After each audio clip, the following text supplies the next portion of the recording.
1857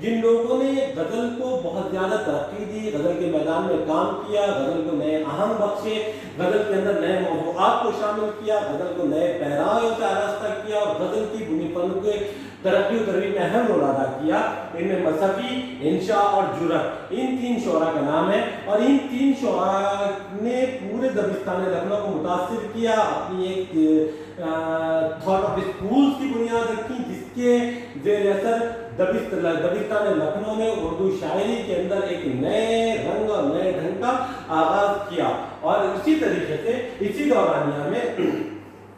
شمالی ہند میں جن 3 شعراء کا بہت بڑا نام ہے، جس نے اردو ادب کے دامن میں وسعت دی، اردو ادب کو بیش بہا خزانہ دیا اور اردو کی فن شاعری کو نئے اہم بخشے، نئے موضوعات دیے، نیا ڈھنگ دیا، نئی فکر دی، فلسفہ دیا، اور کیا کہتے ہیں تصوف جیسی آمیزش کو اردو ادب کے اندر ایسے گتھی کر دیا کہ مانو دونوں کا جدا کرنا الگ ہے۔ عشق حقیقی اور عشق مجازی کے پیراؤں کو اس طریقے سے غلط ملت کر دیا کہ عشق حقیقی اور عشق مجازی کا عشق حقیقی اور عشق مجازی کا فرق ہی ختم کر دیا۔ جیسے غالب، اب غالب کے تعلق سے کچھ کہنا یہ ہمارے لیے کچھ منٹوں کا کام نہیں، بلکہ غالب اردو شاعری کا وہ سرقیر اعظم ہے جس نے اپنی سے پہلوں اور اپنے سے آنے والے بعدوں تک کو اپنے سے پہلوں کو پر اس لیے سبقت حاصل کی کہ جو کچھ پہلے لکھا جا چکا تھا وہ غالب نے اپنی شاعری کے اپنے قلم کے اندر سمو کر ان موضوعات کے اندر کچھ ایسی جدت ترازیاں کی کہ پہلے لکھی ہوئی چیزیں غالب کے پاس آنے کے بعد مبہم ہو گئی، اور جب غالب نے ان پہلی چیزوں کے اندر اپنے خیالات اور افکارات اور اپنے انداز اور اپنی جدت ترازی کو پیش کیا تو پہلی چیزیں کچھ اتنی جدید تر ہو کر سامنے آئی کہ مانو پہلوں کا نہیں بلکہ غالب ہی کا حصہ ہو گئی، یعنی وہ غالب ہی کے کلام یوں معلوم ہوتا تھا کہ پہلے